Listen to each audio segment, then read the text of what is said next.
নির্বাচন দোরগড়ায়, অথচ শোনা যাচ্ছে তারেক রহমান এখনো বাংলাদেশের ভোটারই নন।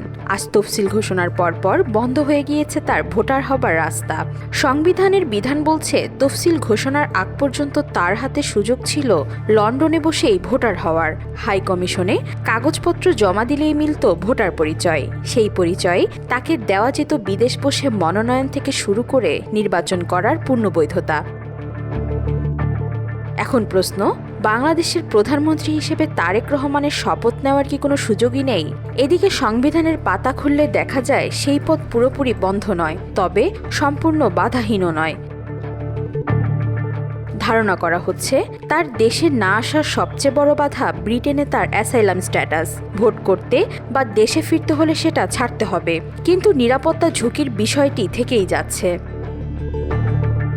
এখন প্রশ্ন হলো, ভোটার না হয়ে দেশে না এসে কি করে তিনি প্রধানমন্ত্রী হবেন? বাংলাদেশের মন্ত্রী বা প্রধানমন্ত্রী হতে হলে অবশ্যই সংসদ সদস্য হতে হয়। ভারতের মতো নয়, যেখানে মমতা বন্দ্যোপাধ্যায় পরাজিত হয়েও মুখ্যমন্ত্রী ছিলেন। বাংলাদেশের সংবিধানে এ পদ নেই।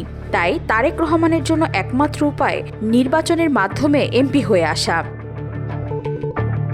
বিএনপির ভেতরে চলছে আরও এক গোপন সমীকরণ। শোনা যাচ্ছে বেগম খালেদা জিয়া সুস্থ থাকলে তাকেই প্রধানমন্ত্রীর আসনে দেখতে চান সিনিয়র নেতারা। আবার দলের একাংশ বলছে তারেক রহমানের অনুপস্থিতিতে প্রধানমন্ত্রী হবেন তার স্ত্রী ডাক্তার জুবাইদা রহমান। এমনকি শোনা যাচ্ছে তারেক রহমান দেশে না ফিরলে তার আসনে ভোট করবেন তার স্ত্রী। এ নজির বাংলাদেশের ইতিহাসে নতুন নয়। ১৯৯১ সালে জেলখানায় বসেই জাতীয় পার্টির চেয়ারম্যান হুসেইন মোহাম্মদ এরশাদ ৫টি আসনে নির্বাচন করে বিজয়ী হন এবং সংসদীয় দলের নেতা নির্বাচিত হন। তবে এবার একই পথ ধরে কি লন্ডন থেকে বাংলাদেশের ভবিষ্যৎ প্রধানমন্ত্রী হিসেবে আবির্ভূত হবেন তারেক রহমান? রাজনীতির অদৃশ্য দাবার ছক এখন সেই প্রশ্নেরই উত্তর খুঁজছে। এদিকে বিএনপি বলছে ডিসেম্বরে বাংলাদেশে ফিরবেন তারেক রহমান, কিন্তু এর আগে একাধিকবার দেশে ফেরার কথা থাকলেও ফেরেননি তিনি। এ নিয়ে রাজনীতিতে প্রায় নানা গুঞ্জন ছড়াচ্ছে। নিরাপত্তা ঝুঁকির বিষয়েও পক্ষে বিপক্ষে নানা কথা চাউরাছে।